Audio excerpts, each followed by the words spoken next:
In the news this week, 10 TV covered the impacts of a failed fire levy, a father and son making history, and a community recovering from a deadly tornado, and a whole lot more. Here are some of the stories you might have missed.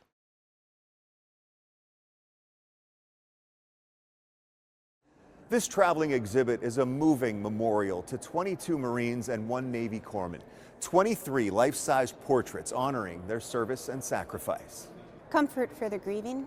For 2.5 years, artist Anita Miller worked with the families of the Lima Company 23 to capture their character on canvas. They could say, no, his eyes were darker, or can you add this tattoo? Portraits of personality, including that of Aaron Reed, the Lance Corporal from Chillicothe. Many people called him Potter because he looked like Harry Potter, they thought.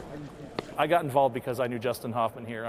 He was a friend of mine. The likeness stopped Sean Flaherty in his tracks. I was walking down these steps, and I looked and I was like, oh my gosh, you have him. The smiles, the smirks, the eyes. We hear a lot of replies about people looking into their eyes, and their eyes are just hypnotizing, and they can kind of feel their personalities by looking at. Flaherty is the director of operations for the Eyes of Freedom Lima Company Memorial. And then we just said Eyes of Freedom. That's the perfect name for it. It has stuck. Remembering and honoring the 23 men killed during their deployment to Iraq in the spring and summer of 2005. The approaching 20th anniversary bringing the exhibit back to the State House Rotunda. Ultimately, we just want people to remember. To remember them and those who came back fighting a silent battle with mental health issues. The idea was to show how immense the problem is. This bronze statue, now part of the exhibit, titled Silent Battle, is based on an actual Army soldier's experience, sitting on the ground, clutching the dog tags of a fallen friend. He said, no, you have to go. You can't just go straight to hope. You have to first know that you're not alone. Now, a kind of wishing well of healing. Army National Guardsman Josh Davis signs a dog tag to honor a Marine he knew and adds it to the art already filled with hundreds of others. That way he's never forgotten. He has the boys of Lima Company to watch over him. A circle of paintings wrapping around those who come to experience its power. I get to see some of the most amazing things happen, from paintings and a bronze sculpture. You look at that on paper and you're like, well, how's that going to change lives? I get to see that every single day. The exhibit will be here at the State House through March 25th. You can see it during regular business hours on the weekdays and from 11 to 5 on the weekends. At the State House, Doug Petcash, 10 TV News.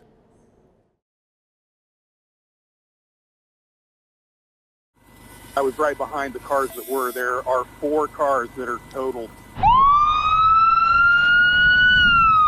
The sound that help is on its way. What happens if those calls aren't answered? In November, there was a multi-vehicle crash where 1 person was killed. Genoa Township should have been first on scene. This is their coverage area, but they were delayed.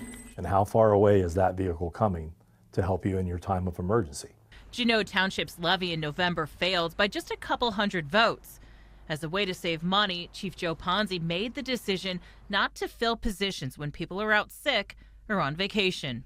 It's a true concern that I think some people don't realize the ramifications. That meant they only had 1 crew, and it was tied up when that crash happened in November. The township had to rely on mutual aid to help. When the answer is that we'll just rely on mutual aid, well, what happens when the mutual aid is busy? Because we all cross each other's borders on a daily basis helping each out. But when we suddenly can't maintain the basic services that we promised that we would provide to the residents of the township, then who does that burden fall upon? Chief Ponzi says Genoa Township was delayed responding to 37 calls because of decreased staffing. You okay? Ponzi says those sirens for help will be silenced. It's either they get this levy passed or they have to look at dissolving. All together? How is that possible? Well, you better put that on the news. Even for residents like Kathy Brainerd, who voted for the levy, says it was a tough decision. You can't afford all the levies that they present. I mean, we're retired, and it's hard. I think people are just getting squeezed. Laura Story voted against it. The taxes are getting higher and higher. Genoa Township isn't alone. In November in Central Ohio, 5 of the 18 fire levies on the ballot failed. Of those 5, all plan on placing a levy on the ballot in May, in hopes of not letting those sirens go silent. You know, that levy provides 98% of our funding. There is no other magic source of funding out there to continue the operations of the fire department. But if we don't pass a new levy in 2025, there will not be funding for the department to operate in 2026. That's not a scare tactic? It is not a scare tactic. Lacey Crisp, 10 TV News.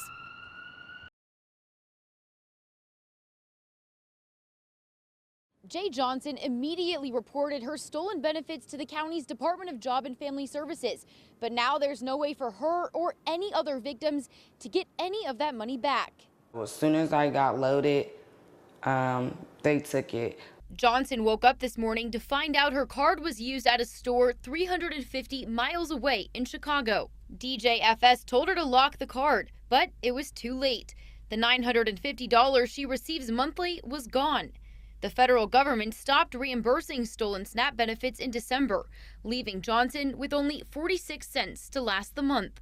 Why can they not be replaced? It's just outrageous to me, and something needs to be done about it because there are families that's suffering because it's our food. The prices of food are high already enough. Today is also Jay's son's birthday, and she was hoping to use some of her SNAP benefits to buy him a birthday cake. She says she'll still try to find a way to do that, but the rest of the month will be a struggle. Reporting in Columbus, Carla Rogner, 10 TV News.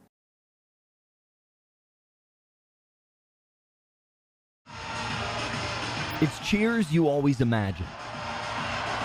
Hugging and banging on the glass with his teammates. So be able to do this with my youngest, it's just a great feeling. But then Connor looks for someone else. The person who got him here. The man who has been step for step with him his whole life. It's kind of a blessing and curse to be the coach's kid, right? So you coach your kids. You're one or two, either way too soft or way too hard, and I'm way too hard, probably to the extreme. Head coach Craig Hagel led the Golden Bears to their first state title, and he did so with his son leading the team. It's weird just because I know him as a dad, and just, you know, at home he's a lot more, not softer, but like makes more jokes than being in the room. And then, you know, when he comes here, he's, you know, pretty all business. These two sharing in a father-son moment so many can only dream of. It's really sweet. I mean, you know, just spending so much time with this big guy, just getting yelled at too much. I mean, it just feels like it just finally paid off. And the steps that he's made this year, you know, his growth and the time and effort he's put in, it makes me really proud as a father for sure. This picture will live in the Upper Arlington halls for years to come, but this snapshot will certainly live in the Hagcool home forever.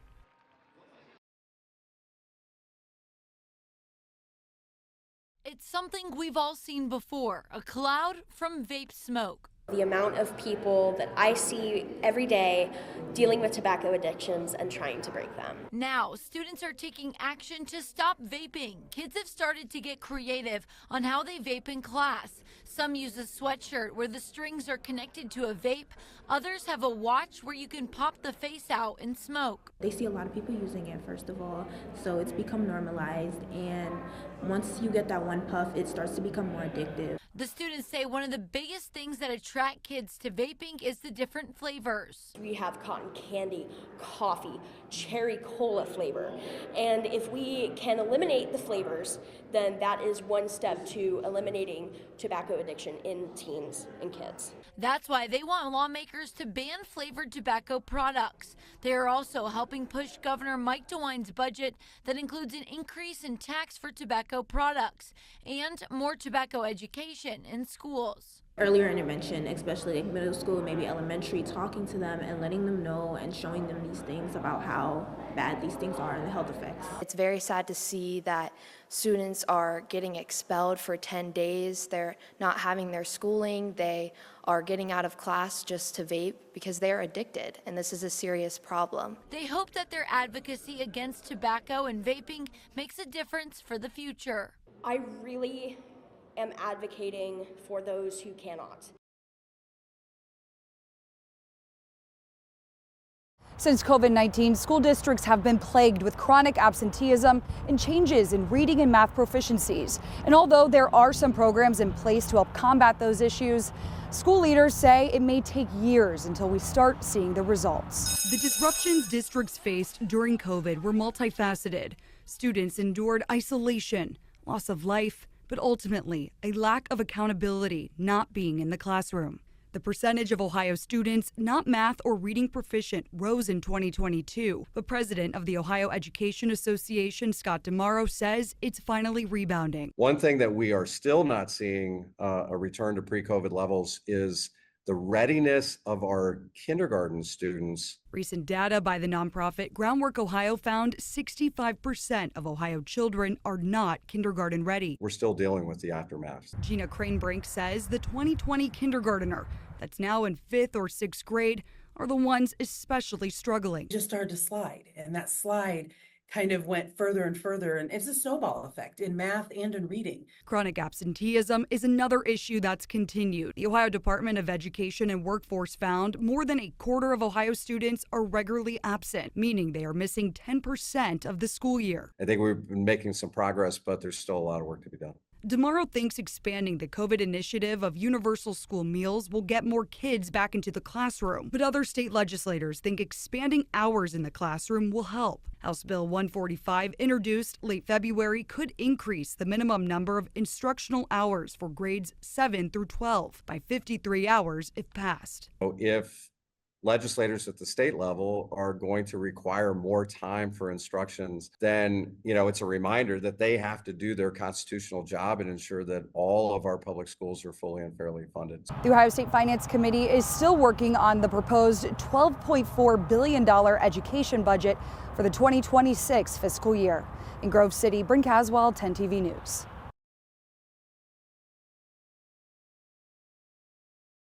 It's now been almost 5 months since this neighborhood was turned into a crime scene. Joe Eckelbarger being mauled and killed by dogs right in front of her home. And now this lawsuit, 25 pages long, says her death was entirely preventable.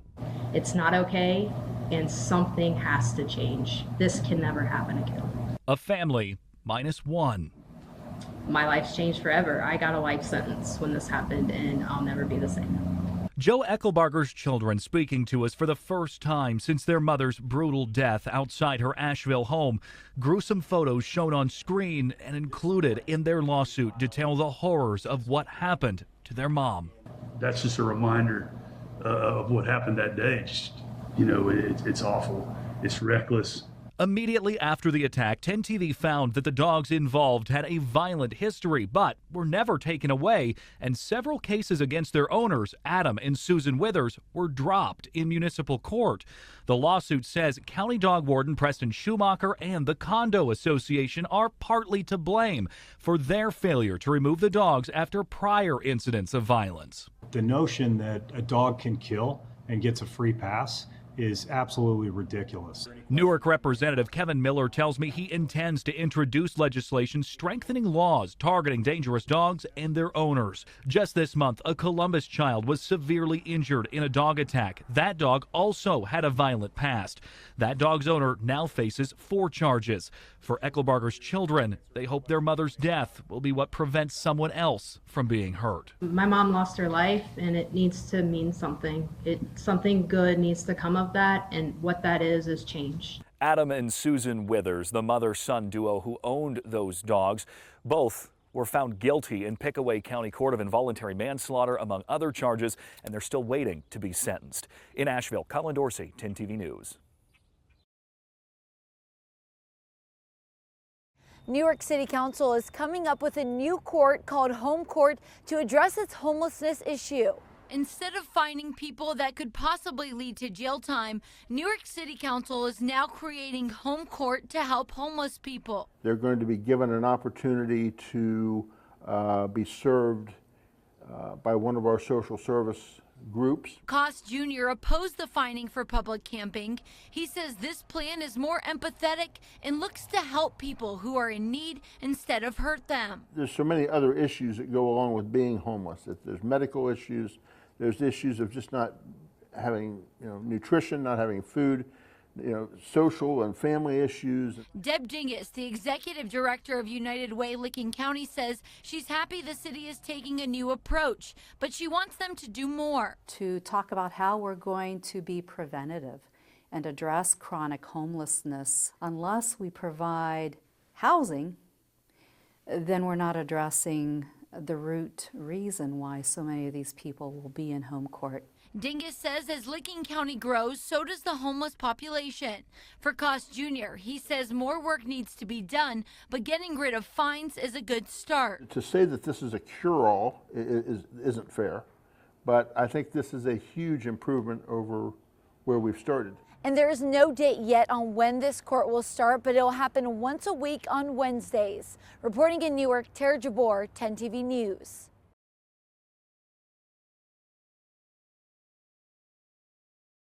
So many big questions in play right now. Mike Cochran with the Mid-Ohio Food Collective says enough is enough. We are in a time of really record need. We are seeing all of these cuts and threats to our food stream. The Department of Government Efficiency continues to slash federal spending. It says to reduce government waste. The USDA canceling about $1 billion in federal funding. A USDA spokesperson said in an email to CBS Money Watch, quote, unlike the Biden administration, which funneled billions in funds into short-term programs with no plan for longevity, USDA is prioritizing stable, proven solutions that deliver lasting impact. This is a really difficult time because the math doesn't add up. The USDA canceled $660 million in funding for the local food and schools program and $420 million for the local food purchase assistance cooperative agreement, which helps food banks provide locally grown food to their communities. At the Gahanna Food Pantry Grin, program director Beth Bentley says these cuts could drive more to their pantry, with less shipments showing up. But if Mid-Ohio was to completely stop providing or cut drastically, it would definitely affect us. The next big concern is summer break. No school means no food for some kids. Grin provided over 16,000 meals for students last summer and is predicting a 20% increase in need this year. We are seeing just a lot more people coming in and staying longer. Food banks across the state will be losing $6.6 million in LFPA funds, with the Mid-Ohio Food Collective losing $3 million of those dollars. It's going to put one more strain on an already pretty difficult situation. This funding is set to expire June 30th. In Grove City, Bryn Caswell, 10 TV News.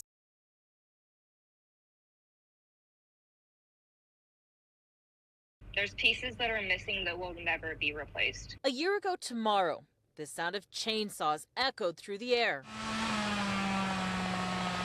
Today, the sound of hammers and construction equipment vibrate around empty lots. There are sections that they have worked on. It does look beautiful. They've cleaned up a lot of stuff around here, that's for sure. But there are still some rough spots. While many of the homes have been replaced, lives lost can only be remembered. Just thinking about all of it. I mean, it's not even really that it hits me that my own family had passed, but just I was born and raised around here, so losing other people from around here it's tragic and it hurts. 3 people died in the tornado, including Michaela Sadler's great-aunt Darla Williams, her neighbor and friend Marilyn Snap, and Neil Longfellow. Family events and stuff was not the same whatsoever. In addition to the bench near Darla's house, there was also a bench placed by the lake. That's where Michaela likes to go to remember and honor her great-aunt. It kind of just makes the family feel like it's a little bit more connected. The beauty of the lake is what attracted people to live here, and it's the beauty of the connections to the community that keeps them here. It doesn't even feel like it happened, to be honest. Like this last year, I think all of us kind of just pushed ourselves through it.